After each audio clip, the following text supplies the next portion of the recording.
ഈ കഥ ആരംഭിക്കുമ്പോൾ കാണിക്കുന്നത് ഒരു ലാബാണ്. ഇംഗ്ലണ്ടാണ് രാജ്യം. അവിടെ ചില സയന്റിസ്റ്റുകൾ ചേർന്ന് കുരങ്ങന്മാരിൽ എന്തൊക്കെയോ പരീക്ഷണം നടത്തിക്കൊണ്ടിരിക്കുകയാണ്. കുറേയേറെ കുരങ്ങന്മാരെ അവിടെ പിടിച്ചു വെച്ചിട്ടുണ്ട്. എന്നാൽ ഒരു ദിവസം കുറച്ച് ആളുകൾ ഇപ്പോ ആ ലാബിലേക്ക് അതിക്രമിച്ച് കയറിയിരിക്കുകയാണ്. ഇവരെല്ലാവരും തന്നെ മൃഗസ്നേഹികളാണ്. അതുകൊണ്ട് അവിടെ പിടിച്ചു വെച്ചിരിക്കുന്ന കുരങ്ങന്മാരെയൊക്കെ റിലീസ് ചെയ്യാൻ വേണ്ടിയിട്ടാണ് അവരങ്ങോട്ട് വന്നിരിക്കുന്നത്. ഈ സമയം ആളുകൾ അതിന്റെ അകത്തേക്ക് കയറുമ്പോൾ തന്നെ അവിടെ കൂട്ടിലിട്ട് വെച്ചിരിക്കുന്ന കുരങ്ങന്മാരൊക്കെ നല്ല രീതിയിൽ ശബ്ദമൊക്കെ ഉണ്ടാക്കാൻ തുടങ്ങി. അങ്ങനെ അവറ്റകളൊക്കെ റിലീസ് ചെയ്യാൻ തുടങ്ങുമ്പോഴാണ് ആ ലാബിൽ ഒരു സയന്റിസ്റ്റ് അങ്ങോട്ട് വരുന്നത്. അങ്ങോട്ട് വന്ന ആളുകൾ ആ കുരങ്ങന്മാരെ റിലീസ് ചെയ്യാനാണ് വന്നിരിക്കുന്നതെന്ന് മനസ്സിലാവുമ്പോൾ ആ സയന്റിസ്റ്റ് പറയുന്നത് എന്താണെന്ന് വെച്ച് കഴിഞ്ഞാൽ, നിങ്ങൾ അങ്ങോട്ട് വന്നത് എന്തിനാണെന്ന് എനിക്ക് മനസ്സിലായി, പക്ഷെ ദയവ് ചെയ്ത് ഇവിടെയുള്ള ഒരു ജീവികളെ പോലും തുറന്നു വിടരുത്. അവറ്റകളുടെ ഒക്കെ ശരീരത്തിൽ ഒരു വൈറസ് ബാധിച്ചിട്ടുണ്ട്. ആ ജീവികൾ പുറത്തേക്ക് വന്നു കഴിഞ്ഞാൽ ഏത് രീതിയിലായിരിക്കും അവർ റിയാക്ട് ചെയ്യുക എന്ന കാര്യം നമുക്ക് അറിയത്തില്ല. അതുകൊണ്ട് തുറന്നു വിടരുത് എന്നാണ് ആ സയന്റിസ്റ്റ് ഇങ്ങനെ പറഞ്ഞുകൊണ്ടിരിക്കുന്നത്. എന്നാൽ ആ മൃഗസ്നേഹികളൊന്നും അത് വകവെക്കുന്നില്ല. ഒരു ലേഡി വേഗം ചെന്നിട്ട് ഒരു കുരങ്ങന്റെ കൂട് ഓപ്പൺ ചെയ്യാണ്. എന്നാൽ ആ സയന്റിസ്റ്റ് പറഞ്ഞതുപോലെ തന്നെയായിരുന്നു കാര്യങ്ങൾ. ആ കൂട് തുറന്ന ഉടനെ തന്നെ ആ കുരങ്ങൻ വന്നിട്ട് ആ ലേഡിയെ കടിക്കുകയാണ്. ആ കുരങ്ങൻ കടിച്ച് സെക്കൻഡുകൾ കഴിഞ്ഞ ഉടനെ തന്നെ ആ ലേഡി ഒരു സോംബിയായിട്ട് മാറാൻ തുടങ്ങി. പിന്നത്തെ കാര്യം പറയണ്ടല്ലോ. അങ്ങനെ ആ ലേഡി അവിടെയുള്ള മുഴുവൻ ആളുകളെയും കടിക്കുകയാണ്. അങ്ങനെ ഈ സംഭവം കഴിഞ്ഞിട്ടിപ്പോ 28 ദിവസങ്ങളായി. അത് തന്നെയാണ് ഈ സിനിമയുടെ പേരും, 28 Days Later. ഇനി കാണിക്കുന്നത് ഈ കഥയിലെ നായകനെയാണ്. ഇവന്റെ പേരാണ് ജിം. ഇവനൊരു സൈക്കിൾ കൊറിയർ ബോയ് ആണ്. എന്നാൽ കുറച്ച് ദിവസം മുമ്പാണ് അവനൊരു ആക്സിഡന്റ് പറ്റുന്നത്. അതിനുശേഷം അവൻ ഹോസ്പിറ്റലിലായി. കോമയിലായിരുന്നു അവൻ. ഇന്നാണ് അവന് ബോധം വരുന്നത്. എന്നാൽ അവൻ എഴുന്നേറ്റ് നോക്കുമ്പോൾ ആ ഹോസ്പിറ്റലിൽ ആരും തന്നെ ഉണ്ടായിരുന്നില്ല. അവൻ വേഗം തന്നെ പുറത്തേക്ക് ഇറങ്ങി നടക്കാൻ തുടങ്ങി. ആ ഏരിയയിലൊന്നും ആരെയും കാണുന്നില്ല. ആ സിറ്റിയിലെ കുറേയേറെ ഭാഗങ്ങളൊക്കെ തകർന്നു കിടക്കുകയും ചെയ്യുന്നുണ്ട്. അങ്ങനെ അവൻ ആരെങ്കിലുമൊക്കെ കാണാൻ പറ്റുമെന്ന് അറിയാൻ വേണ്ടി വേഗം തന്നെ ആ സിറ്റിയിലൂടെ നടക്കാൻ തുടങ്ങി. പക്ഷെ എവിടെയൊക്കെ നോക്കിയിട്ടും ഒരാളെ പോലും അവന് കാണാൻ സാധിക്കുന്നില്ല. സിറ്റി മൊത്തത്തിൽ വിജനമാണ്. അങ്ങനെ കുറെയൊക്കെ സിറ്റിയിലൂടെ ഒക്കെ കറങ്ങി കഴിയുമ്പോൾ അവൻ ഏകദേശം കാര്യങ്ങളൊക്കെ മനസ്സിലായി. അവിടെയുള്ള മുഴുവൻ ആളുകളെ ഒഴിപ്പിച്ചിട്ടുണ്ട്. അവിടെ ഒട്ടിച്ചു വെച്ചിരിക്കുകയും അതുപോലെ തന്നെ താഴെ ചിതറിക്കിടക്കുകയും ചെയ്യുന്ന പേപ്പറുകളിൽ നിന്നൊക്കെ അവൻ ആ കാര്യങ്ങളൊക്കെ മനസ്സിലായി. അങ്ങനെ അവൻ നേരെ പോകുന്നത് ഒരു പള്ളിയിലേക്കാണ്. അവിടുത്തെ മുകളിലത്തെ ഫ്ലോറിലേക്ക് ചെല്ലുമ്പോൾ ആ കാഴ്ച അവനെ ശരിക്കും ഞെട്ടിച്ചു കളഞ്ഞു. ഒരുപാട് ആളുകൾ ആ പള്ളിയിലെ ഹാളിലായിട്ട് കിടക്കുന്നുണ്ട്. അവനാണെങ്കിൽ അവിടെയുള്ള ആളുകളൊക്കെ ഇങ്ങനെ വിളിച്ചുകൊണ്ടിരിക്കുകയാണ്. ഈ സമയത്താണ് അവിടുത്തെ പള്ളിയിലച്ചൻ അവന്റെ അടുത്തേക്ക് വരുന്നത്. അയാളും ഒരു സോംബിയാണ്. അത് അവനെ അറ്റാക്ക് ചെയ്യാൻ വരികയാണെന്ന് മനസ്സിലാവുമ്പോൾ അവൻ അയാൾക്കിട്ട് ഒരൊറ്റ ഇടി കൊടുക്കുകയാണ്. അതിനുശേഷം അവൻ അവിടെ നിന്ന് ഓടിപ്പോവുകയും ചെയ്യുന്നു. എന്നാൽ അവൻ അവിടെ ശബ്ദം ഉണ്ടാക്കിയതുകൊണ്ട് കുറെ സോംബികൾ അവനെ ഫോളോ ചെയ്ത് വരുന്നുണ്ട്. അങ്ങനെ അവൻ നേരെ ചെല്ലുന്നത് അവിടെയുള്ള ഒരു പെട്രോൾ പമ്പിലേക്കാണ്. ഈ സമയത്താണ് വേറെ രണ്ടുപേർ അങ്ങോട്ട് വന്നിട്ട് ആ സോംബികൾക്ക് നേരെ പെട്രോൾ ബോംബ് എറിയുന്നത്. അതോടൊപ്പം തന്നെ ആ സോംബികളൊക്കെ കത്തിപ്പോവാൻ തുടങ്ങി. അങ്ങനെ കുറെ നേരം ആ പെട്രോൾ ബോംബ് എറിഞ്ഞു കഴിയുമ്പോൾ അവിടെയുള്ള പെട്രോൾ പമ്പ് മൊത്തത്തിൽ പൊട്ടിത്തെറിക്കുകയാണ്. അതിൽപ്പെട്ട് അങ്ങോട്ട് ഓടി വന്ന മുഴുവൻ സോംബികളും ചത്തുപോകുന്നു. അങ്ങനെ അവനെ രക്ഷിച്ച രണ്ടുപേരും അവനെ കൂട്ടിക്കൊണ്ടുപോകുന്നത് ഒരു ബിൽഡിങ്ങിന്റെ അകത്തേക്കാണ്. ഇതിൽ ഈ ലേഡിയുടെ പേര് സെലീന എന്നും മറ്റവന്റെ പേര് മാർക്ക് എന്നുമാണ്. അവരിതുവരെയായിട്ട് ഇൻഫെക്റ്റഡ് ആയിട്ടില്ല. അവരുടെ ഒരു ഹൈഡ് ഔട്ടിലേക്കാണ് അവർ ജിമ്മിനെ കൂട്ടിക്കൊണ്ടുപോകുന്നത്. അങ്ങനെ അവരെ പരിചയപ്പെട്ടതിന് ശേഷം ജിം അവന്റെ കാര്യങ്ങളൊക്കെ അവരുടെ അടുത്ത് പറയാൻ തുടങ്ങി. ഞാൻ നേരത്തെ പറഞ്ഞല്ലോ, അവനൊരു സൈക്കിൾ കൊറിയർ ബോയ് ആണ്. അവനൊരു പാക്കേജുമായിട്ട് ഒരു സ്ഥലത്തേക്ക് പോകുമ്പോഴാണ് അവനൊരു ആക്സിഡന്റ് പറ്റിയത്. അതോടൊപ്പം തന്നെ അവന്റെ ബോധം പോവുകയും ചെയ്തു. പിന്നെ ഇന്നാണ് അവന് ബോധം വന്നത് എന്നിങ്ങനെയുള്ള കാര്യങ്ങളൊക്കെയാണ് അവൻ അവരുടെ അടുത്ത് പറയുന്നത്. അവൻ ആ പറയുന്നൊക്കെ കേൾക്കുമ്പോൾ അപ്പോൾ അവിടെ സംഭവിച്ച കാര്യങ്ങളൊന്നും അവൻ അറിയത്തില്ല എന്ന കാര്യം അവർക്ക് മനസ്സിലായി. അതുകൊണ്ട് തന്നെ എന്താണ് ഇപ്പോൾ അവിടെ സംഭവിക്കുന്നത് എന്ന കാര്യങ്ങളൊക്കെ അവൻ അവന്റെ അടുത്ത് എക്സ്പ്ലെയിൻ ചെയ്ത് കൊടുക്കുകയാണ്. അതായത് ഇതൊരു കലാപമായിട്ടാണ് ആദ്യം തുടങ്ങിയത്. ആദ്യം ചെറിയ ചെറിയ ഗ്രാമങ്ങളിലും അതുപോലെ മാർക്കറ്റ് ടൗണുകളിലും ഒക്കെ ആയിരുന്നു ഇതിന്റെ തുടക്കം. ആ സമയത്ത് മുഴുവൻ കാര്യങ്ങളും ടിവിയിൽ ഇങ്ങനെ സംപ്രേഷണം ചെയ്യുന്നുണ്ടായിരുന്നു. പിന്നെ ആ സംപ്രേഷണം ചെയ്യുന്നത് നിലച്ചു. അതിനെ തുടർന്ന് സോംബികളൊക്കെ പിന്നെ തെരുവിലേക്ക് ഇറങ്ങാൻ തുടങ്ങി. മാത്രമല്ല വീടുകളിൽ കയറി അവിടെയുള്ള ആളുകളെയും ആ സോംബികളൊക്കെ അറ്റാക്ക് ചെയ്തു.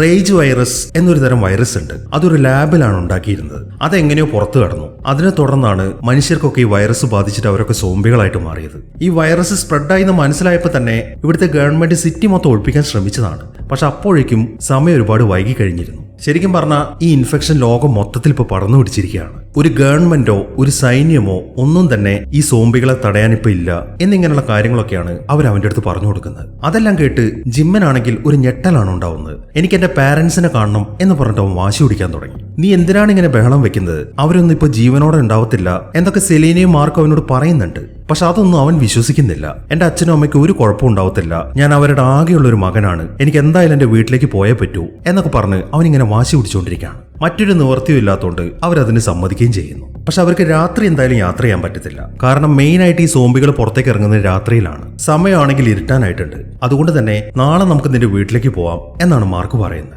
അങ്ങനെ പിറ്റേ ദിവസം രാവിലെ തന്നെ അവർ 3 പേരും ജിമ്മിന്റെ വീട്ടിലേക്ക് നടക്കാൻ തുടങ്ങി. അങ്ങനെ കുറെ സമയത്തെ യാത്രയ്ക്ക് ശേഷം അവർ ജിമ്മിന്റെ വീട്ടിലെത്തി. അവിടുത്തെ കാഴ്ച അവനെ ശരിക്കും ഞെട്ടിച്ചു കാണുന്നു. അവര് പറഞ്ഞ പോലെ തന്നെയായിരുന്നു കാര്യങ്ങൾ. അവന്റെ അച്ഛനും അമ്മയും ഇപ്പൊ ജീവനോടെ ഇല്ല. പക്ഷെ അവരാരും സോംബികളായിട്ടില്ല. ഇത്രയൊക്കെ പ്രശ്നങ്ങൾ ഉണ്ടായതുകൊണ്ട് അവർ ആത്മഹത്യ ചെയ്തതാണ്. ഈ ഒരു സമയം അവരുടെ രണ്ടുപേരുടെയും ബോഡി അവിടുത്തെ കട്ടിലുണ്ട്. അവന്റെ അമ്മയാണെങ്കിൽ ജിമ്മിന്റെ ഫോട്ടോ ഇങ്ങനെ മുറുകെ പിടിച്ചിരിക്കുകയാണ്. അതൊക്കെ കണ്ട് അവനാണെങ്കിൽ പൊട്ടിക്കരഞ്ഞോണ്ട് അവിടെ ഇരിക്കുകയാണ്. അങ്ങനെ നേരെ ഇരുട്ടാറായി. ഇനിയിപ്പം അവർക്ക് അവിടെ നിന്ന് പുറത്തേക്ക് പോകാൻ പറ്റത്തില്ല. അതുകൊണ്ട് ഇന്നത്തെ ദിവസം ആ വീട്ടിൽ തന്നെ കഴിയാം എന്നാണ് അവർ തീരുമാനിച്ചിരിക്കുന്നത്. അങ്ങനെ സെലീനയും മാർക്കും ഉറങ്ങിക്കഴിഞ്ഞതിന് ശേഷം ജിം ഇപ്പോൾ നേരെ പോയിരിക്കുന്നത് അവന്റെ വീട്ടിലുള്ള ചില പഴയ വീഡിയോ ക്ലിപ്സ് ഒക്കെ കാണാൻ വേണ്ടിയിട്ടാണ്. അതിനിടയിൽ അവനൊരു മെഴുകുതിരി കത്തിക്കുന്നുണ്ട്. അതിനുശേഷമാണ് അവൻ ആ വീഡിയോസ് ഒക്കെ കാണുന്നത്. എന്നാൽ ഈ മെഴുകുതിരി കത്തിച്ചിരിക്കുന്നത് പുറത്ത് നിൽക്കുന്ന സോംബികൾ കണ്ടിട്ടുണ്ട്. അതുകൊണ്ട് തന്നെ അവറ്റകൾ ഉടനെ തന്നെ വന്നിട്ട് ആ വീട് അറ്റാക്ക് ചെയ്യാൻ തുടങ്ങി. വളരെ കഷ്ടപ്പെട്ടാണ് അവർ ആ സോംബികളെയൊക്കെ കൊന്നു കളയുന്നത്. എന്നാൽ ആ സോംബികളെ കൊന്നു കഴിയുമ്പോഴാണ് അവർക്ക് മറ്റൊരു പ്രശ്നം പറ്റുന്നത്. ആ അറ്റാക്കിൽ മാർക്കിന് സോംബിയുടെ കടിയേറ്റിട്ടുണ്ട്. അപ്പൊ നിമിഷ നേരം കൊണ്ട് അവൻ സോംബിയായിട്ട് മാറും എന്ന കാര്യം സെലീനയ്ക്ക് അറിയാം. അതുകൊണ്ട് തന്നെ അവൾ ഒരു വാള് വെച്ചിട്ട് മാർക്കിനെ അങ്ങോട്ട് വെട്ടിക്കൊല്ലാണ്. അതൊക്കെ കണ്ട് ആകെ ഞെട്ടി നിൽക്കാണ് ജിം. അങ്ങനെ അവർ വേഗം തന്നെ ആ വീട്ടിൽ നിന്ന് ഇറങ്ങി നടക്കാൻ തുടങ്ങി. ഈ സമയത്താണ് ജിം അവളുടെ അടുത്തൊരു കാര്യം ചോദിക്കുന്നത്. നീ എന്തിനാണ് അവനെ കൊന്നു കളഞ്ഞത്? അവന് രോഗബാധ ഏറ്റോ ഇല്ലയോ എന്ന് നിനക്കെങ്ങനെയാണ് മനസ്സിലായത് എന്നൊക്കെയാണ് അവൻ ചോദിക്കുന്നത്. അത് കേൾക്കുമ്പോൾ അവന് രോഗബാധ ഉണ്ടോ ഇല്ലയോ എന്ന കാര്യമൊന്നും എനിക്ക് മനസ്സിലായിട്ടില്ല. പക്ഷെ അത് അവന് മനസ്സിലായി. അത് അവന്റെ കണ്ണിലുണ്ടായിരുന്നു. അതുകൊണ്ടാണ് ഞാൻ അവനെ കൊന്നു കളഞ്ഞത് എന്നാണ് സെലീന പറയുന്നത്. മാത്രമല്ല അവൾ മറ്റൊരു ഉപദേശം കൂടെ കൊടുക്കുന്നുണ്ട്. ആർക്കെങ്കിലും രോഗബാധ ഏറ്റുകഴിഞ്ഞാൽ അവരെ 10-20 സെക്കൻഡിനകത്ത് കൊല്ലണം. അതിപ്പോ നിന്റെ സഹോദരനോ സഹോദരിയോ സുഹൃത്തോ അങ്ങനെ ആര് വേണമെങ്കിലും ആകാം. ഒന്നും നോക്കാൻ നിൽക്കണ്ട, അപ്പൊ തന്നെ കൊന്നു കളഞ്ഞേക്കണം എന്ന ഉപദേശമാണ് അവൾ അവന് കൊടുക്കുന്നത്. അങ്ങനെ അവർ കുറച്ചുകൂടെ നടന്ന് മുന്നിലെത്തുമ്പോഴാണ് അങ്ങ് ദൂരെ ഒരു ഫ്ലാറ്റിലായിട്ട് ഒരു റൂമിൽ മാത്രം ഒരു വെളിച്ചം കാണുന്നത്. അപ്പൊ അവിടെ ഇൻഫെക്റ്റഡ് ആവാത്ത ആരോ ഉണ്ട് എന്ന കാര്യം അവർക്ക് മനസ്സിലായി. അതുകൊണ്ട് അവർ വേഗം ആ ഫ്ലാറ്റിലേക്ക് പോവാണ്. ആ ഫ്ലാറ്റിന്റെ ഏകദേശം മുകളിലായിട്ടാണ് ആ റൂം ഉള്ളത്. അതുകൊണ്ട് അവർ വേഗം ആ ഫ്ലാറ്റിന്റെ മുകളിലേക്ക് കയറാൻ തുടങ്ങി. ഈ സമയമാകുമ്പോഴേക്കും അവർ ശരിക്കും ക്ഷീണിച്ചിട്ടുണ്ട്. അതുകൊണ്ട് തന്നെ അവരവിടെ നിന്ന് റെസ്റ്റ് ചെയ്യാൻ തുടങ്ങുമ്പോഴാണ് പെട്ടെന്ന് കുറെ സോംബികൾ അങ്ങോട്ട് ഓടി വരുന്നത്. അത് കണ്ട ഉടനെ അവർ മുകളിലേക്ക് കയറാൻ തുടങ്ങി. അങ്ങനെ അവർ മുകളിലേക്ക് ചെല്ലുമ്പോൾ തന്നെ ആ ഫ്ലാറ്റിന്റെ ഓണർ അവിടെ ഒരു ഷീൽഡും പിടിച്ച് നിൽക്കുന്നുണ്ട്. അങ്ങനെ അയാൾ വേഗം അവർ രണ്ടുപേരെ അയാളുടെ റൂമിലേക്ക് കയറ്റാണ്. അതിനുശേഷം ആ ഷീൽഡ് വെച്ചിട്ട് ആ സോംബികളൊക്കെ ഇടിച്ച് താഴേക്ക് ഇടുകയും ചെയ്യുന്നു. അങ്ങനെ സോംബികളുടെ പണി തീർത്തതിന് ശേഷം അയാളും അയാളുടെ റൂമിന്റെ അകത്തേക്ക് കയറാണ്. ഇയാളുടെ പേര് ഫ്രാങ്ക് എന്നാണ്. ഇയാളെ കൂടാതെ ഇയാളുടെ ഒരു മകളും അവിടെ ഉണ്ട്. അവളുടെ പേര് ഹന്ന എന്നാണ്. വേറെ രണ്ടുപേരെ കണ്ടപ്പോൾ അവർക്ക് ശരിക്കും സന്തോഷമായി. കാരണം കുറെ കാലമായിട്ട് അവർ രണ്ടുപേരും മാത്രമേ ആ ഫ്ലാറ്റിലുള്ളൂ. അങ്ങനെ ഫ്രാങ്കും ഹന്നയും വേഗം തന്നെ അവർക്ക് കുടിക്കാനുള്ള സാധനങ്ങളൊക്കെ കൊടുക്കുകയാണ്. അതിനുശേഷം അവരവിടെ റെസ്റ്റ് ചെയ്യാൻ തുടങ്ങി. ആ ഫ്ലാറ്റിൽ വെള്ളത്തിനൊക്കെ നല്ല ഷോർട്ടേജ് ആണ്. അതുകൊണ്ട് തന്നെ വളരെ ബുദ്ധിമുട്ടിയിട്ടാണ് ഫ്രാങ്കും ഹന്നയും അവിടെ ജീവിക്കുന്നത്. ഈ ഹന്ന ചെറിയ മോളായതുകൊണ്ടാണ് അയാൾ ഇത്രയും കാലം പുറത്തേക്ക് ഇറങ്ങാതിരുന്നു. അങ്ങനെ പിറ്റേ ദിവസം രാവിലെ ആയപ്പോൾ ഫ്രാങ്ക് ഇപ്പോ ഒരു റേഡിയോയിൽ ഒരു വോയിസ് അവരെ കേൾപ്പിക്കുകയാണ്. ഒരാഴ്ചയ്ക്ക് മുമ്പ് സംപ്രേഷണം ചെയ്തൊരു വോയിസ് ആണത്. അയാൾ അത് റെക്കോർഡ് ചെയ്ത് വെച്ചതാണ്. അതിൽ സംസാരിക്കുന്നത് ഒരു പട്ടാളക്കാരനാണ്. അയാൾ പറയുന്നത് എന്താണെന്ന് വെച്ച് കഴിഞ്ഞാൽ ഈ വൈറസിനുള്ള ഒരു പരിഹാരം കണ്ടെത്തി. നിങ്ങൾ ആരെങ്കിലും ഈ സംപ്രേഷണം കേൾക്കുന്നുണ്ടെങ്കിൽ അതിനർത്ഥം നിങ്ങൾ തനിച്ചല്ല എന്നാണ്. നിങ്ങളെപ്പോലെ തന്നെ മരണത്തെ അതിജീവിച്ചവർ വേറെയുണ്ട്. ഞങ്ങൾ പട്ടാളക്കാരാണ്, ഞങ്ങളുടെ കയ്യിൽ ആയുധങ്ങളും ഉണ്ട് എന്ന് പറഞ്ഞിട്ട് അവരെവിടെയാണ് ഇപ്പോൾ ഉള്ളത് എന്ന സ്ഥലം കൂടെ അവർ പറയുന്നുണ്ട്. അതായത് മാഞ്ചസ്റ്ററിൽ നിന്നും 27 മൈൽ വടക്ക് കിഴക്കായിട്ട് അവിടെയാണ് അവരുടെ ബേസ്. നിങ്ങൾ ആരെങ്കിലും ഇത് കേൾക്കുന്നുണ്ടെങ്കിൽ ഉടനെ തന്നെ ഈ ബേസിലേക്ക് വരേണ്ടതാണ് എന്നൊക്കെയാണ് ആ പട്ടാളക്കാർ ഇങ്ങനെ റിക്വസ്റ്റ് ചെയ്തുകൊണ്ടിരിക്കുന്നത്. അങ്ങനെ ആ വോയിസ് ഒക്കെ അവർക്ക് കേൾപ്പിച്ചു കൊടുത്തിട്ട് ആ പട്ടാളക്കാർ പറഞ്ഞ സ്ഥലത്തേക്ക് പോകാനുള്ള ഒരു മാപ്പും കൂടെ ഫ്രാങ്ക് അവർക്ക് കാണിച്ചു കൊടുക്കുന്നുണ്ട്. അങ്ങനെ ആ മാപ്പ് കാണിച്ചു കൊടുത്തതിന് ശേഷം ഫ്രാങ്ക് പറയുന്നത് എന്താണെന്ന് വെച്ച് കഴിഞ്ഞാൽ ആ പട്ടാളക്കാർ പറഞ്ഞ സ്ഥലത്തേക്ക് നമുക്ക് എത്താൻ വേണ്ടി 2-3 ദിവസമെങ്കിലും യാത്രയുണ്ട്. അതുകൊണ്ട് നമുക്ക് ഉടനെ തന്നെ ഇവിടെ നിന്ന് പുറപ്പെടാം എന്നൊക്കെയാണ് അയാൾ പറയുന്നത്. അതേക്കുമ്പോൾ നമുക്കോ, നിങ്ങൾ എന്തൊക്കെയാണ് ഈ പറയുന്നത്? ഇതൊരു റെക്കോർഡ് ആണെങ്കിൽ തന്നെ കുറച്ച് ദിവസമായില്ലേ നിങ്ങൾക്ക് ഇത് കിട്ടിയിട്ട്? ഇപ്പോൾ ആ പട്ടാളക്കാർ ജീവിച്ചിരിക്കുന്നുണ്ട് എന്നതിന് എന്താണ് ഒരു ഉറപ്പുള്ളത്? നമ്മൾ എന്ത് പ്രതീക്ഷിച്ചിട്ടാണ് അങ്ങോട്ട് പോകേണ്ടത് എന്നൊക്കെയാണ് സെലീന അങ്ങനെ ചോദിച്ചുകൊണ്ടിരിക്കുന്നത്. പക്ഷെ അവൾ എന്തൊക്കെ പറഞ്ഞിട്ടും ഫ്രാങ്ക് ആണെങ്കിൽ നമുക്ക് അങ്ങോട്ട് പോയി നോക്കാം എന്നാണ് പറയുന്നത്. ജിം ആണെങ്കിൽ അയാളെ സപ്പോർട്ട് ചെയ്യുകയും ചെയ്യും. അങ്ങനെ അവർ വേഗം തന്നെ ഈ ഫ്രാങ്കിന്റെ ഒരു വണ്ടി എടുത്തിട്ട് അങ്ങോട്ട് പുറപ്പെടുകയാണ്. കുറെ പോയി കഴിയുമ്പോഴാണ് അവരൊരു തുരങ്കത്തിലെത്തുന്നത്. ആ തുരങ്കത്തിലൂടെയുള്ള യാത്ര എന്ന് പറയുന്നത് കുറച്ച് ഡേഞ്ചറസ് ആണ്. കാരണം അതിനകത്ത് ഇരുട്ടാണ്, അതിനകത്ത് സോംബികൾ ഉണ്ടാവാൻ സാധ്യതയുണ്ട്. പക്ഷെ അവർക്ക് വേറൊരു വഴിയില്ലാത്തതുകൊണ്ട് ആ തുരങ്കത്തിലൂടെ തന്നെ അവർ പോകാൻ തുടങ്ങി. ആ തുരങ്കത്തിനുള്ളിൽ കുറേയേറെ കാറുകളൊക്കെ തകർന്നു കിടക്കുന്നുണ്ട്. പക്ഷെ അതൊന്നും എടുത്തു മാറ്റാനുള്ള സമയമൊന്നും അവർക്കില്ല. അതുകൊണ്ട് ഫ്രാങ്ക് ആണെങ്കിൽ ആ കാറുകൾക്ക് മുകളിലൂടെയാണ് ഇപ്പൊ വണ്ടി ഓടിച്ചുകൊണ്ടിരിക്കുന്നത്. എന്നാൽ പെട്ടെന്നാണ് അവർക്കൊരു പണി കിട്ടുന്നത്. ആ കാറിന്റെ ടയർ പൊട്ടിപ്പോയി. ഇനിയിപ്പോൾ ആ ടയർ ചേഞ്ച് ചെയ്യാതെ അവർക്ക് അവിടെ നിന്ന് പോകാൻ പറ്റില്ല. അങ്ങനെ എല്ലാവരും ഇറങ്ങി ആ വണ്ടിയുടെ ടയർ മാറ്റാൻ തുടങ്ങി. ഈ സമയത്താണ് കുറെ സോംബികൾ അങ്ങോട്ട് ഓടി വരുന്നത്. ആ ശബ്ദം കേൾക്കുമ്പോൾ തന്നെ അവർ പെട്ടെന്ന് ആ ടയർ മാറ്റാൻ ശ്രമിച്ചുകൊണ്ടിരിക്കുകയാണ്. അങ്ങനെ സോംബികൾ അവിടേക്ക് എത്തുന്നതിന് മുമ്പ് തന്നെ അവർ ആ ടയർ മാറ്റിയിട്ട് വേഗം വണ്ടി ഓടിച്ചിട്ട് അവിടെ നിന്ന് പോവാണ്. കഷ്ടിച്ചാണ് അവർ അവിടെ നിന്ന് രക്ഷപ്പെടുന്നത്. അങ്ങനെ അവർ കുറെ യാത്ര ചെയ്തതിന് ശേഷം എത്തിച്ചേരുന്നത് ഒരു വലിയ സൂപ്പർ മാർക്കറ്റിന് മുമ്പിലാണ്. അവിടെയൊന്നും ആരുമില്ല. മാത്രമല്ല ആ സൂപ്പർ മാർക്കറ്റിലാണെങ്കിൽ ഇഷ്ടം പോലെ സാധനങ്ങളുണ്ട്. അവരുടെ കയ്യിലാണെങ്കിൽ കഴിക്കാനുള്ള ഒന്നും തന്നെ ഇല്ല. അതുകൊണ്ട് തന്നെ അവർക്ക് സ്വർഗം കിട്ടിയ ഒരു പ്രതീതിയായിരുന്നു. അങ്ങനെ അവരെല്ലാവരും കൂടെ അവർക്ക് വേണ്ട സാധനങ്ങളൊക്കെ എടുക്കാൻ തുടങ്ങി. കുറച്ച് സമയത്തിനുള്ളിൽ തന്നെ അവർക്ക് കഴിക്കാനുള്ള സാധനങ്ങളൊക്കെ എടുത്തിട്ട് അവർ വീണ്ടും അവരുടെ യാത്ര പുറപ്പെടുകയാണ്. അങ്ങനെ അവർ കുറെ പോയൊരു സ്ഥലത്തെത്തുമ്പോൾ അവർക്ക് മുന്നിലായിട്ട് ഒരു വലിയ ടാങ്കർ ലോറി നിർത്തിയിട്ടിട്ടുണ്ട്. അവരുടെ വണ്ടിയിലാണെങ്കിൽ പെട്രോൾ തീരെ കുറവാണ്. പക്ഷെ അവർക്ക് വണ്ടിയിൽ നിന്ന് ഇറങ്ങാൻ ചെറിയൊരു പേടിയുണ്ട്. കാരണം ആ ഏരിയയിൽ സോംബികൾ ഉണ്ടാവാൻ സാധ്യതയുണ്ട്. എന്നാൽ പേടിച്ചിരുന്നിട്ടും കാര്യമില്ല. പെട്ടെന്ന് തന്നെ ആ ടാങ്കറിൽ നിന്നും ഒരു ക്യാനിലേക്ക് പെട്രോൾ നിറയ്ക്കണം. അതിനുവേണ്ടി അവരെല്ലാവരും തന്നെ കാറിൽ നിന്ന് വെളിയിലേക്ക് ഇറങ്ങാണ്. അങ്ങനെ ഫ്രാങ്ക് ഉടനെ തന്നെ ആ ടാങ്കറിൽ നിന്നും ഒരു ക്യാനിലേക്ക് പെട്രോൾ നിറയ്ക്കാൻ തുടങ്ങി. ഈ സമയം ജിം ആണെങ്കിൽ അവിടെയുള്ള ഒരു ബിൽഡിങ്ങിന്റെ അകത്തേക്കാണ് പോകുന്നത്. ഇത്രയേറെ സാധനങ്ങൾ അവർ ആ സൂപ്പർ മാർക്കറ്റിൽ നിന്ന് എടുത്തിട്ടുണ്ട്. എന്നാലും അവന് വ്യത്യസ്തമായിട്ടുള്ള എന്തെങ്കിലും കഴിക്കണം. അത് കിട്ടുമോ നോക്കാനാണ് ആ ബിൽഡിങ്ങിനകത്തേക്ക് കയറുന്നത്. ഈ സമയത്താണ് ഒരു സോംബി വന്ന് അവൻ അറ്റാക്ക് ചെയ്യുന്നത്. അതൊരു ചെറിയ പയ്യനായിരുന്നു. സോംബി ആയതുകൊണ്ട് തന്നെ പെട്ടെന്ന് അവൻ ആ പയ്യനെ അടിച്ചു കൊല്ലുകയാണ്. അതിനുശേഷം ആ ബിൽഡിങ്ങിൽ നിന്ന് പുറത്തേക്ക് ഇറങ്ങുകയും ചെയ്യുന്നു. അങ്ങനെ ഫ്രാങ്ക് പെട്രോളൊക്കെ നിറച്ചു കഴിഞ്ഞു. ഈ സമയം അയാളുടെ നിർദ്ദേശപ്രകാരം ഹന്നയാണ് വണ്ടി ഓടിച്ചുകൊണ്ട് അയാളുടെ അടുത്തേക്ക് വരുന്നത്. അങ്ങനെ അതൊക്കെ സെറ്റാക്കിയതിനു ശേഷം അവർ വീണ്ടും അവരുടെ യാത്ര പുറപ്പെടുകയാണ്. അങ്ങനെ കുറെ യാത്ര ചെയ്തതിനു ശേഷം സമയം രാത്രിയാകുമ്പോൾ അവരൊരു സ്ഥലത്ത് റെസ്റ്റ് ചെയ്യാണ്. ബാക്കിയുള്ളവരെ ഉറങ്ങാൻ വിട്ടിട്ട് ഫ്രാങ്ക് ആണ് ഇപ്പോൾ അവർക്ക് കാവലിരിക്കുന്നത്. അങ്ങനെ പിറ്റേ ദിവസം രാവിലെ തന്നെ അവർ വീണ്ടും അവരുടെ യാത്ര തുടരുകയാണ്. അങ്ങനെ അവരിപ്പോ മാഞ്ചസ്റ്റർ സിറ്റിയുടെ അടുത്തെത്തി. എന്നാൽ അവിടുത്തെ കാഴ്ച അവരെ ശരിക്കും ഞെട്ടിച്ചു കളഞ്ഞു. ആ സിറ്റി മൊത്തം ഇപ്പൊ കത്തി എരിഞ്ഞുകൊണ്ടിരിക്കുകയാണ്. എങ്കിലും അവിടെയാണല്ലോ ആ പട്ടാള ക്യാമ്പ് ഉള്ളത്. അതുകൊണ്ട് തന്നെ അവർ വീണ്ടും മുന്നോട്ട് പോകാൻ തുടങ്ങി. അങ്ങനെ അവരിപ്പോ ആ പട്ടാളക്കാർ പറഞ്ഞ സ്ഥലത്തേക്ക് എത്തി. എന്നാൽ അവർ നോക്കുമ്പോൾ അവിടെയൊന്നും ആരെയും കാണുന്നില്ല. അവരവിടെ മൊത്തത്തിൽ ഇപ്പൊ സെർച്ച് ചെയ്തുകൊണ്ടിരിക്കുകയാണ്. ഇത്രയൊക്കെ കഷ്ടപ്പെട്ട് അവിടെ വരെ വന്നിട്ടും അവിടെ ആരെയും കാണാത്തതുകൊണ്ട് ഫ്രാങ്കിനാണെങ്കിൽ നല്ല നിരാശയുണ്ട്. കാരണം അയാൾ പറഞ്ഞതുകൊണ്ട് മാത്രമാണ് ബാക്കിയുള്ളവരൊക്കെ അയാളുടെ കൂടെ വന്നത്. അങ്ങനെ വളരെ നിരാശയോടെ അയാൾ അവിടെ ഒരു സ്ഥലത്ത് ഇരിക്കുകയാണ്. ഈ സമയം അവിടെ മുകളിലായിട്ടൊരു കാക്ക ഇരിക്കുന്നുണ്ട്. അത് അവിടെയുള്ള ഒരു സോംബിയുടെ ശരീരം ഇങ്ങനെ കൊത്തിപ്പറിച്ചുകൊണ്ടിരിക്കുകയാണ്. മാത്രമല്ല അത് നല്ല രീതിയിൽ ശബ്ദം ഉണ്ടാക്കുന്നുണ്ട്. ആ കാക്ക ഇങ്ങനെ ശബ്ദം ഉണ്ടാക്കുന്ന കാണുമ്പോൾ ഫ്രാങ്കിന് ശരിക്കും ദേഷ്യം വരാൻ തുടങ്ങി. അയാളെ വേഗം എഴുന്നേറ്റ് ചെന്നിട്ട് അവിടെയുള്ള ഡോറിന് ഒരു ചവിട്ട് വെച്ച് കൊടുക്കുകയാണ്. അതോടൊപ്പം തന്നെ കാക്ക അവിടുന്ന് പറന്നു പോകുന്നു. എന്നാൽ ഈ സമയത്താണ് അയാൾക്കൊരു പണി കിട്ടുന്നത്. ആ കാക്ക പറന്നുപോയ സമയത്ത് ആ സോംബിയുടെ ശരീരത്തിൽ നിന്നും ഒരു തുള്ളി ചോര നേരെ താഴേക്ക് വീഴാണ്. മുകളിലേക്ക് നോക്കി നിൽക്കുന്നതുകൊണ്ട് ആ ചോരത്തുള്ളി വീണിരിക്കുന്നത് ഫ്രാങ്കിന്റെ കണ്ണിലേക്കാണ്. അയാൾ വേഗം തന്നെ കണ്ണിൽ വീണ ആ ചോരയൊക്കെ തുടച്ചു കളയാൻ തുടങ്ങി. അച്ഛൻ കണ്ണിങ്ങനെ തുടയ്ക്കുന്ന കാണുമ്പോൾ എന്താണ് പ്രശ്നം എന്ന് ചോദിച്ചിട്ട് ഹന്ന അയാളുടെ അടുത്തേക്ക് വരുന്നുണ്ട്. എന്നാൽ അയാളാണെങ്കിൽ അവളെ ഇങ്ങനെ മാറ്റി നിർത്താനാണ് ശ്രമിക്കുന്നത്. എന്റെ അടുത്തേക്ക് വരരുതെന്ന് പറഞ്ഞിട്ട് അയാൾ അവളെ തള്ളി മാറ്റാൻ തുടങ്ങി. വല്ലാണ്ട് അലറിക്കൊണ്ടാണ് അയാൾ ആ കാര്യങ്ങളൊക്കെ പറയുന്നത്. ആ ശബ്ദം കേൾക്കുമ്പോൾ ജിമ്മും സെലീനയും അങ്ങോട്ട് ഓടി വരികയാണ്. ഈ സമയമാകുമ്പോഴേക്കും ഫ്രാങ്ക് ആണെങ്കിൽ സോംബിയായിട്ട് മാറിയിട്ടുണ്ട്. അത് കാണുന്ന സെലീന ആണെങ്കിൽ ഉറക്കെ ശബ്ദം ഉണ്ടാക്കാൻ തുടങ്ങി. പെട്ടെന്നാണ് കുറച്ച് പട്ടാളക്കാർ അങ്ങോട്ട് വന്നിട്ട് ഫ്രാങ്കിനെ നേരെ ഷൂട്ട് ചെയ്യുന്നത്. അതോടൊപ്പം തന്നെ അയാൾ മരിച്ച് താഴേക്ക് വീഴുകയും ചെയ്യുന്നു. അങ്ങനെ ആ പട്ടാളക്കാർ അവരെയും വിളിച്ചുകൊണ്ട് അവരുടെ ബേസിലേക്ക് പോകാൻ തുടങ്ങി. അങ്ങനെ അങ്ങോട്ട് പോയിക്കൊണ്ടിരിക്കുന്ന സമയത്ത് അവരവരുടെ കമാൻഡറിന് ഒരു മെസ്സേജ് അയക്കുന്നുണ്ട്. 3 പേരാണ് രക്ഷപ്പെട്ടവർ. അതിൽ ഒരാണും 2 പെണ്ണുങ്ങളാണുള്ളത് എന്നൊക്കെയാണ് അവരിങ്ങനെ വിളിച്ചു പറഞ്ഞുകൊണ്ടിരിക്കുന്നത്. അങ്ങനെ കുറച്ച് സമയത്തെ യാത്രയ്ക്ക് ശേഷം അവരവരുടെ ബേസിലെത്തി. വലിയൊരു ഗ്രൗണ്ടിന് നടുവിലായിട്ടുള്ള ഒരു ബിൽഡിങ്ങിലാണ് അവരവരുടെ ബേസ് സെറ്റ് ചെയ്തിരിക്കുന്നത്. അവരെല്ലാവരും അങ്ങോട്ട് എത്തിയപ്പോൾ തന്നെ അവരുടെ കമാൻഡറും പുറത്തേക്ക് വരുന്നുണ്ട്. ഇയാളുടെ പേര് ഹെൻറി എന്നാണ്. അങ്ങനെ വളരെ നല്ലൊരു സ്വീകരണമാണ് അയാൾ ജിമ്മിനും കൂട്ടർക്കും കൊടുക്കുന്നത്. അങ്ങനെ അവിടെ സെറ്റിൽ ആയതിനു ശേഷം ഹെൻറി ഇപ്പൊ ജിമ്മിന്റെ അടുത്ത് സംസാരിച്ചുകൊണ്ടിരിക്കുകയാണ്. അപ്പൊ ഞങ്ങളുടെ ബ്രോഡ്കാസ്റ്റ് കേട്ടിട്ടാണല്ലേ നിങ്ങൾ ഇങ്ങോട്ട് വന്നത്? പക്ഷെ നിങ്ങൾ ഇങ്ങോട്ട് വന്നപ്പോൾ ശരിക്കും നിങ്ങൾ നിരാശപ്പെട്ട് കാണും. കാരണം നിങ്ങൾ പ്രതീക്ഷിച്ച പോലത്തെ ഒരു സെറ്റപ്പ് അല്ല ഇവിടെ. അതല്ലേ സത്യം എന്നാണ് ഹെൻറി ചോദിക്കുന്നത്. ഞങ്ങൾ അങ്ങനെ വലിയ പ്രതീക്ഷയോടെ വന്നൊന്നുമല്ല. നിങ്ങൾ മരുന്ന് കണ്ടുപിടിച്ചു എന്ന് പറഞ്ഞല്ലോ, അതാണ് ഞങ്ങൾക്ക് ആകെയുള്ള ആശ്വാസം എന്നാണ് ജിം പറയുന്നത്. മരുന്ന് കണ്ടുപിടിച്ചതാണ് ജിം. പക്ഷെ അത് നിങ്ങൾ വിചാരിക്കുന്ന പോലെയല്ല. മാത്രമല്ല ഇപ്പൊ നമുക്കത് ഉപയോഗിക്കാൻ പറ്റാത്തൊരു സിറ്റുവേഷനാണ്. ഈ മാഞ്ചസ്റ്റർ സിറ്റി മൊത്തത്തിൽ ആ സോംബികളുണ്ട്. ഇവിടെ നിന്ന് പുറത്തേക്ക് ഇറങ്ങാന്നുള്ള കാര്യം ചിന്തിക്കാൻ പോലും പറ്റാത്തതാണ്. പക്ഷെ നിങ്ങളൊന്നുകൊണ്ടും പേടിക്കണ്ട, ഈ ബിൽഡിങ്ങിനകത്ത് നിങ്ങൾ സുരക്ഷിതരായിരിക്കും എന്ന് പറഞ്ഞിട്ട് ആ ബിൽഡിങ്ങിന്റെ സെറ്റപ്പ് ഒക്കെ കാണിച്ചു കൊടുക്കാനാണ് ഹെൻറി അവനെ വിളിച്ചുകൊണ്ട് പോകുന്നത്. ആ ബിൽഡിങ്ങിന്റെ ചുറ്റുമുള്ള ഗ്രൗണ്ടിൽ മൊത്തത്തിൽ അവര് മറ്റേ മൈൻസ് സെറ്റ് ചെയ്തിട്ടുണ്ട്. സോംബികൾ എങ്ങാനും അതിന്റെ മുകളിലേക്ക് വന്നു കഴിഞ്ഞാൽ ഉടനെ തന്നെ അവറ്റകൾ ചാവും. മാത്രമല്ല ഗ്രൗണ്ടിന് ചുറ്റുമായിട്ടും നല്ല പ്രകാശമുള്ള ലൈറ്റ് ഒക്കെ സെറ്റ് ചെയ്തിട്ടുണ്ട്. അതുകൊണ്ട് തന്നെ സോംബികൾ ഇങ്ങോട്ട് അധികം അടുക്കുകയില്ല. ഇതിനെല്ലാം പുറമെ ഈ ബിൽഡിങ്ങിന് ചുറ്റുമായിട്ട് നല്ല ഉയരത്തിലുള്ള മതിലും സ്ഥാപിച്ചിട്ടുണ്ട്. എന്നിങ്ങനെയുള്ള കാര്യങ്ങളൊക്കെയാണ് ഹെൻറി ഇപ്പോൾ അവന് കാണിച്ചു കൊടുക്കുന്നത്. അങ്ങനെ ആ സെറ്റപ്പ് ഒക്കെ കാണിച്ചു കൊടുത്തതിന് ശേഷം ഹെൻറി അവനെയും വിളിച്ചുകൊണ്ട് പോകുന്നത് ആ ബിൽഡിങ്ങിന്റെ പുറകുഭാഗത്തേക്കാണ്. അവിടെ ഒരു സോംബിയെ കെട്ടിയിട്ടിട്ടുണ്ട്. ഈ സോംബി ഇവരുടെ കൂട്ടത്തിലുള്ള ഒരു പട്ടാളക്കാരനായിരുന്നു. ഇവന്റെ പേര് മെയിലർ എന്നാണ്. ഇവനവിടെ പിടിച്ചു വെച്ചിരിക്കുന്നത് ഒരു ടെസ്റ്റ് സബ്ജക്റ്റ് ആയിട്ടാണ്. അതായത് സോംബി ആയതിനു ശേഷം ഒരു മനുഷ്യനുണ്ടാവുന്ന മാറ്റങ്ങൾ അറിയാനും എത്ര കാലം പട്ടിണി നടന്നാലാണ് സോംബികളൊക്കെ ചത്തുപോകാന്ന് അറിയാനൊക്കെ വേണ്ടിയിട്ടാണ് ഈ മെയിലറിനെ ഇവിടെ ലോക്ക് ചെയ്ത് വെച്ചിരിക്കുന്നത്. അങ്ങനെ അന്ന് രാത്രി ഒരു കിടിലൻ ഡിന്നർ പാർട്ടി തന്നെ പട്ടാളക്കാരൊക്കെ ജിമ്മിനും കൂട്ടർക്ക് ഏർപ്പാടാക്കിയിട്ടുണ്ട്. അവർ ആ ഭക്ഷണമൊക്കെ കഴിച്ചുകൊണ്ടിരിക്കുമ്പോഴാണ് പെട്ടെന്ന് പെട്ടെന്ന് പുറത്തുനിന്ന് ഒരു ശബ്ദം കേൾക്കുന്നത്. മാത്രമല്ല അവിടെ ഒരു അലാറം മുഴങ്ങാൻ തുടങ്ങി. അത് ആ സോംബികൾ അങ്ങോട്ട് വരുന്നതിന്റെ സൂചനയാണ്. അത് കേട്ട ഉടനെ തന്നെ പട്ടാളക്കാരൊക്കെ തോക്കും എടുത്തിട്ട് നേരെ പുറത്തേക്ക് ഓടാൻ തുടങ്ങി. പിന്നെ അങ്ങോട്ട് നടക്കുന്നത് ഒരു കിടിലൻ ഷൂട്ട് ഔട്ട് ആണ്.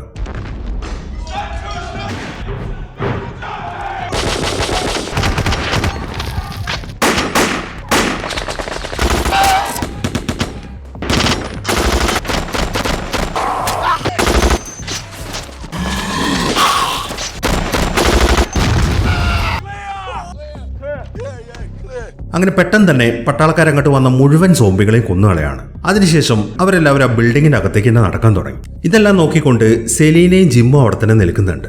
ഈ സമയം ആ കൂട്ടത്തിൽ ഒരു പട്ടാളക്കാരൻ സെലീനയുടെ അടുത്ത് വളരെ മോശമായിട്ടാണ് പെരുമാറുന്നത്. എന്നാൽ അത് കാണുന്ന ജിമ്മിന് അത് ഇഷ്ടപ്പെടുന്നില്ല. അവൻ ആ പട്ടാളക്കാരനെ പിടിച്ചിടിക്കാൻ തുടങ്ങി. ഈ സമയത്താണ് വേറെ 2 പട്ടാളക്കാർ വന്നിട്ട് ജിമ്മിനെ പിടിച്ചു മാറ്റുന്നത്. എന്നാൽ ഇവരുടെ കൂട്ടത്തിൽ ഫെറൽ എന്ന് പറയുന്ന ഒരു പട്ടാളക്കാരനുണ്ട്. അയാൾ നല്ലൊരു മനുഷ്യനാണ്. അയാൾ ഉടനെ തന്നെ ചെന്നിട്ട് സെലീനയുടെ അടുത്ത് മോശമായി പെരുമാറിയ പട്ടാളക്കാരനെ പിടിച്ചൊരൊറ്റ ഇടി കൊടുക്കുകയാണ്. അവസാനം ആ ഹെൻറി അങ്ങോട്ട് വന്നിട്ടാണ് ആ പ്രശ്നങ്ങളൊക്കെ സോൾവ് ചെയ്യുന്നത്. അങ്ങനെ ആ പ്രശ്നം സോൾവ് ചെയ്തതിനു ശേഷം ഹെൻറി ഇപ്പൊ ജിമ്മിനെ അയാളുടെ റൂമിലേക്ക് വിളിച്ചോണ്ട് പോയിരിക്കുകയാണ്. അതിനുശേഷം ചില ഞെട്ടിക്കുന്ന കാര്യങ്ങളാണ് അയാൾ ഇപ്പൊ ജിമ്മിന്റെ അടുത്ത് പറയുന്നത്. അതായത് സോംബികളുടെ പ്രശ്നം തീർക്കാനുള്ള മരുന്നൊന്നും ഈ പട്ടാളക്കാര് കണ്ടുപിടിച്ചിട്ടില്ല. അവർ ആ ബ്രോഡ്കാസ്റ്റ് ചെയ്തിട്ട് ആളുകൾ അങ്ങോട്ട് വിളിച്ചു വരുത്തി എന്തിനാന്ന് വെച്ച് കഴിഞ്ഞാൽ ഈ ഹെൻറിയെ കൂടാതെ തന്നെ വേറെയും കുറെ പട്ടാളക്കാർ അവിടെ ഉണ്ടല്ലോ. ഇവരെല്ലാവരും കുറെ കാലമായിട്ട് ഒറ്റയ്ക്കാണ് താമസിക്കുന്നത്. അതുകൊണ്ട് തന്നെ ഇവർക്ക് എല്ലാവർക്കും പെണ്ണുങ്ങൾ ആവശ്യമാണ്. അങ്ങനെ പെണ്ണുങ്ങളെ അങ്ങോട്ട് അട്രാക്ട് ചെയ്യാൻ വേണ്ടിയിട്ടാണ് അവർ അങ്ങനെ ഒരു ബ്രോഡ്കാസ്റ്റ് നടത്തിയത്. ഈ ഒരു കാര്യമാണ് ഹെൻറി ഇപ്പൊ ജിമ്മിന്റെ അടുത്ത് പറയുന്നത്. അത് കേട്ട ഉടനെ തന്നെ ഒന്നും മിണ്ടാതെ ജിമ്മ് വേഗം പുറത്തേക്ക് ഇറങ്ങാണ്. എത്രയും പെട്ടെന്ന് സെലീനയും ഹന്നയും കൂട്ടി അവിടെ നിന്ന് രക്ഷപ്പെടണം. അതിനു വേണ്ടിയിട്ടാണ് അവൻ അവിടെ നിന്ന് പോകുന്നത്. അങ്ങനെ ജിം ഉടനെ തന്നെ സെലീനയും ഹന്നയും കൂട്ടി അവിടെ നിന്ന് ഓടാൻ തുടങ്ങി. എന്നാൽ അവരെ കൊണ്ട് അതിന് സാധിക്കുന്നില്ല. അപ്പോഴേക്കും ബാക്കിയുള്ള പട്ടാളക്കാരാണെങ്കിൽ തോക്കും പിടിച്ച് അവരുടെ മുന്നിലേക്ക് വരികയാണ്. വന്ന ഉടനെ തന്നെ അവർ ജിമ്മിന് ഒറ്റയടിക്ക് തന്നെ താഴേക്ക് ഇടുന്നു. ഈ സമയം ഫെറൽ ആണെങ്കിൽ ആ പട്ടാളക്കാരെ തടയാൻ ശ്രമിക്കുന്നുണ്ട്. പക്ഷെ അയാൾ ഒറ്റയ്ക്ക് എന്ത് കാണിക്കാനാണ്? അവരെല്ലാവരും കൂടെ ഫെറലിനെയും പിടിച്ചു വെക്കുകയാണ്. ഈ സമയത്താണ് ഹെൻറി ജിമ്മിന്റെ അടുത്തേക്ക് വരുന്നത്. അതിനുശേഷം ഒരു കാര്യം പറയാണ്. ഞാൻ നിനക്കൊരു അവസരം തരാം. നിനക്ക് താല്പര്യം ഉണ്ടെങ്കിൽ നിനക്ക് ഞങ്ങളുടെ കൂടെ നിൽക്കാം, അല്ലെങ്കിൽ നിനക്ക് ഇവിടെ നിന്ന് പോവാം. പക്ഷെ ഒരു കാരണവശാലും നിന്റെ കൂടെ വന്ന പെണ്ണുങ്ങൾ ഇവിടെ നിന്ന് പറഞ്ഞയക്കാൻ സാധിക്കത്തില്ല എന്നാണ് ഹെൻറി പറയുന്നത്. പക്ഷെ അവൻ അതിന് സമ്മതിക്കത്തില്ല എന്ന കാര്യം ഹെൻറിക്ക് അറിയാം. അതുകൊണ്ട് തന്നെ അയാളുടെ നിർദ്ദേശപ്രകാരം പട്ടാളക്കാരെ ജിമ്മിന് ഒരു റൂമിൽ ലോക്ക് ചെയ്യാണ്. ജിമ്മിനെ മാത്രമല്ല ആ ഫെറലിനെ അവിടെ ലോക്ക് ചെയ്ത് വെച്ചിട്ടുണ്ട്. അങ്ങനെ കുറച്ച് സമയത്തിന് ശേഷം 2-3 പട്ടാളക്കാർ വന്നിട്ട് ജിമ്മിനെയും ഫെറലിനെയും കൂട്ടി അവിടുത്തെ കാട്ടിലൂടെ നടക്കാൻ തുടങ്ങി. അങ്ങനെ ആ പട്ടാളക്കാർ അവരെയും കൊണ്ട് പോകുന്ന സ്ഥലത്ത് വേറെ ഒരുപാട് ആളുകൾ മരിച്ചു കിടക്കുന്നുണ്ട്. അവിടെ വെച്ച് ജിമ്മിനെയും ഫെറലിനെയും കൊന്നു കളയാനാണ് അവരിപ്പോ തീരുമാനിച്ചിരിക്കുന്നത്. അങ്ങനെ അവിടേക്ക് എത്തിച്ചതിന് ശേഷം ആ 2 പട്ടാളക്കാരും എങ്ങനെയാണ് അവന്മാരെ കൊല്ലേണ്ടത് എന്നതിനെ സംബന്ധിച്ചിട്ട് ഒരു വാക്കുതർക്കം നടത്തിക്കൊണ്ടിരിക്കുകയാണ്. അതായത് ഒരാൾ പറയുന്നത് ഇവരെ വെടിവെച്ച് കൊല്ലാന്നാണ്, എന്നാൽ മറ്റവനാണെങ്കിൽ ഇവരെ കുത്തി കൊല്ലാന്നാണ് പറയുന്നത്. അങ്ങനെ ആ വാക്കുതർക്കത്തിനിടയിലാണ് ഒരുത്തൻ ആ ഫെറലിനെ നേരെ ഷൂട്ട് ചെയ്യുന്നത്. അതോടൊപ്പം തന്നെ ഫെറൽ മരിച്ച് താഴേക്ക് വീഴുന്നു. എന്നാൽ വെടിവെച്ച് കൊന്നത് മറ്റേ പട്ടാളക്കാരന് ഇഷ്ടപ്പെട്ടിട്ടില്ല. അതുകൊണ്ട് തന്നെ അവൻ ആ ഷൂട്ട് ചെയ്ത പട്ടാളക്കാരനുമായിട്ട് പ്രശ്നം ഉണ്ടാക്കാൻ തുടങ്ങി. ഈ ഒരു അവസരത്തിൽ ജിം ആണെങ്കിൽ അവിടെ നിന്ന് രക്ഷപ്പെടുകയും ചെയ്യുന്നു. ആ പട്ടാളക്കാർ അവിടെയൊക്കെ നോക്കിയിട്ടും ജിമ്മിനെ കണ്ടെത്താൻ സാധിക്കുന്നില്ല. ഈ സമയത്താണ് അവന്റെ ഡ്രസ്സ് കാണുന്നത്. അത് ആ മതിലിന്റെ മുകളിലുള്ള വേലിയിലാണ്.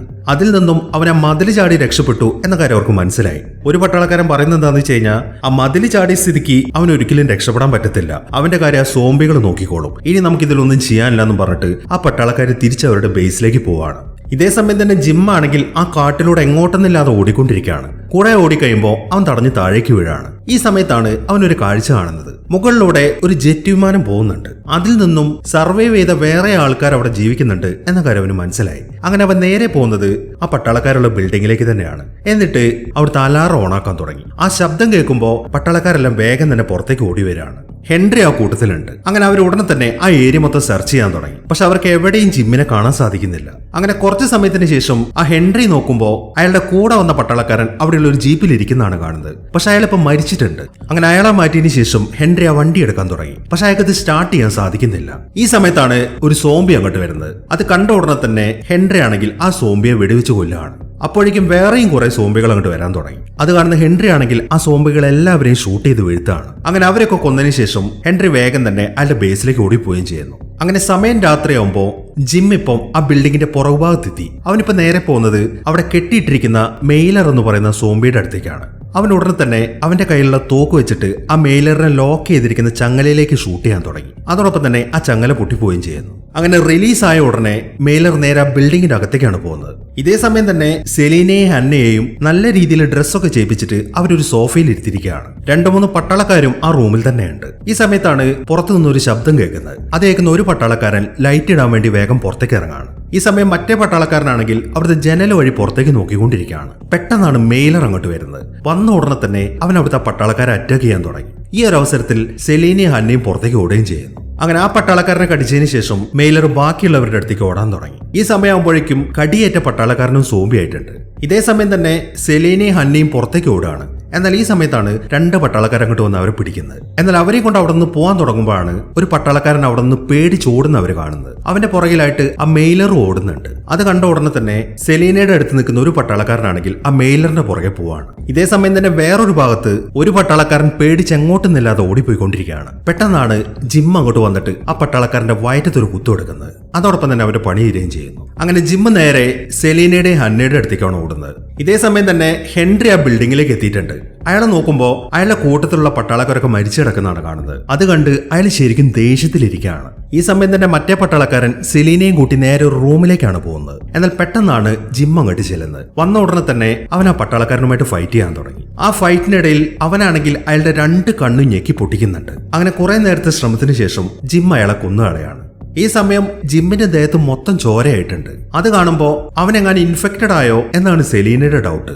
അവൾ എന്തെന്ന് വെച്ച് കഴിഞ്ഞാൽ അവിടെ കിടക്കുന്ന ഒരു വാളെടുക്കുകയാണ്. എന്നിട്ട് അവനെ വെട്ടാൻ ഒരുങ്ങുമ്പോഴാണ് അവൻ ഇൻഫെക്റ്റഡ് ആയിട്ടില്ല എന്ന കാര്യമൊക്കെ മനസ്സിലാവുന്നത്. അങ്ങനെ ജിം സെലീനയും ഹന്നയും കൂട്ടി വേഗം തന്നെ പുറത്തേക്ക് ഓടാൻ തുടങ്ങി. അവർ നേരെ പോകുന്നത് പുറത്ത് നിർത്തിയിട്ടിരിക്കുന്ന അവരുടെ വണ്ടിക്ക് അടുത്തേക്കാണ്. അങ്ങനെ വണ്ടിയുടെ അടുത്തെത്തിയ ഉടനെ ഹന്നയാണെങ്കിൽ നേരെ ഡ്രൈവർ സീറ്റിലേക്ക് കയറാണ്. എന്നാൽ ബാക്കിയുള്ളവർ അതിനകത്തേക്ക് കയറുമ്പോൾ ആ ഹെൻറി അതിന്റെ അകത്ത് ഇരിക്കുന്നുണ്ട്. ജിമ്മിനെ കണ്ട ഉടനെ തന്നെ അയാൾ അവന്റെ വയറ്റിന് നേരെ ഷൂട്ട് ചെയ്യാണ്. അതോടൊപ്പം തന്നെ അവൻ താഴേക്ക് വീഴുകയും ചെയ്യുന്നു. ഈ സമയം ഹന്ന എന്ത് ചെയ്യുന്നു വെച്ച് കഴിഞ്ഞാൽ വണ്ടി സ്റ്റാർട്ടാക്കിയിട്ട് വളരെ വേഗത്തിൽ റിവേഴ്സ് എടുക്കാൻ തുടങ്ങി. അവള് നേരെ ആ വണ്ടി കൊണ്ട് നിർത്തുന്നത് ആ ബിൽഡിങ്ങിന്റെ മുന്നിലാണ്. ഈ സമയത്താണ് ആ മെയിലർ അങ്ങോട്ട് ഓടി വരുന്നത്. വന്ന ഉടനെ തന്നെ മെയിലർ ആ കാറിന്റെ പുറകിലത്തെ ചില്ല് മൊത്തം തകർത്ത് കളഞ്ഞിട്ട് ആ ഹെൻറിയെ പുറത്തേക്ക് എടുക്കുകയാണ്. ഈ ഒരു അവസരത്തിൽ ഹന്നയാണെങ്കിൽ വണ്ടി ഓടിച്ച് മുന്നോട്ട് പോവുകയും ചെയ്യുന്നു. അങ്ങനെ മെയിലർ ആണെങ്കിൽ ഹെൻറിയെ അറ്റാക്ക് ചെയ്തുകൊണ്ടിരിക്കുകയാണ്. ഈ ഒരു അവസരത്തിൽ ഹന്നയാണെങ്കിൽ ജിമ്മിനെയും സെലീനയും കൂട്ടി അവിടെ നിന്ന് രക്ഷപ്പെടുകയും ചെയ്യുന്നു. അങ്ങനെ വീണ്ടും 28 ദിവസങ്ങൾ കൂടെ കഴിഞ്ഞു. അവരിപ്പോ വേറെ ഏതൊരു വീട്ടിലാണ്. വെടിയേറ്റെങ്കിലും ജിം ഇപ്പൊ നോർമൽ അവസ്ഥയിലേക്ക് വന്നിട്ടുണ്ട്. സെലീന ആണെങ്കിൽ അവിടുത്തെ ഒരു തയ്യൽ മെഷീനിൽ എന്തോ തുന്നിക്കൊണ്ടിരിക്കുകയാണ്. ഈ സമയം ഹന്നയാണെങ്കിൽ പുറത്താണുള്ളത്. അവൾ വലിയൊരു തുണി അവിടുത്തെ ഒരു ഗ്രൗണ്ടിൽ ഇങ്ങനെ വിരിക്കുന്നുണ്ട്. ഇതേ സമയം തന്നെ ഒരു വിമാനം ആ ഏരിയയിലൂടെ അങ്ങനെ പറന്നു നടക്കുന്നുണ്ട്. സർവൈവേഴ്സ് ആരെങ്കിലും ഉണ്ടോ എന്നാണ് അവർ ചെക്ക് ചെയ്തുകൊണ്ടിരിക്കുന്നത്. അത് പോകുന്ന വഴിയിൽ റോട്ടിലായിട്ട് കുറച്ച് സോംബികളൊക്കെ കിടക്കുന്നുണ്ട്. ഈ സോംബികളൊക്കെ വിശപ്പ് സഹിക്കാൻ പറ്റാതെ തളർന്നാണ് അവിടെ ഇരിക്കുന്നത്. ഇവർക്കൊന്നും ഇനി അധികം ആയുസില്ല. അങ്ങനെ ആ തയ്യൽ പണികളൊക്കെ പൂർത്തിയാക്കിയിട്ട് അവർ തയ്ച്ചുകൊണ്ടിരുന്ന ആ തുണിയെടുത്ത് നേരെ ഗ്രൗണ്ടിലേക്കാണ് പോകുന്നത്. അത് വെറും തുണിയല്ല, ചില ലെറ്റേഴ്സ് ആണ് അവർ തയ്ച്ചെടുത്തിരിക്കുന്നത്. അതിലെ പോയിക്കൊണ്ടിരിക്കുന്ന ആ വിമാനം കാണാൻ വേണ്ടിയിട്ടാണ് അവർ അത്രയും വലിയൊരു തുണി ഉണ്ടാക്കിയിരിക്കുന്നത്. അത് വെച്ച് ഹലോ എന്നാണ് അവർ എഴുതുന്നത്. അങ്ങനെ അവർ എഴുതിയതിന്റെ മുകളിലൂടെ പറക്കുമ്പോൾ ആ വിമാനത്തിലുള്ള ആളുകൾ ജിമ്മിനെയും കൂട്ടരെയും കണ്ടിട്ടുണ്ട്. അതുകൊണ്ട് തന്നെ ജിമ്മും കൂട്ടരും ശരിക്കും സന്തോഷത്തിൽ നിൽക്കുകയാണ്. ഈ ഒരു സീനും കാണിച്ചിട്ടാണ് ഈ സിനിമ അവസാനിക്കുന്നത്. അപ്പോൾ എങ്ങനെയുണ്ടായിരുന്നു? എന്താണെങ്കിലും ഈ വീഡിയോനെ കുറിച്ചിട്ടുള്ള നിങ്ങളുടെ അഭിപ്രായങ്ങൾ എഴുതി അറിയിക്കാൻ മറക്കരുത്. അപ്പോൾ കിടിലനൊരു സിനിമയുമായിട്ട് നമുക്ക് അടുത്ത വീഡിയോയിൽ കാണാം.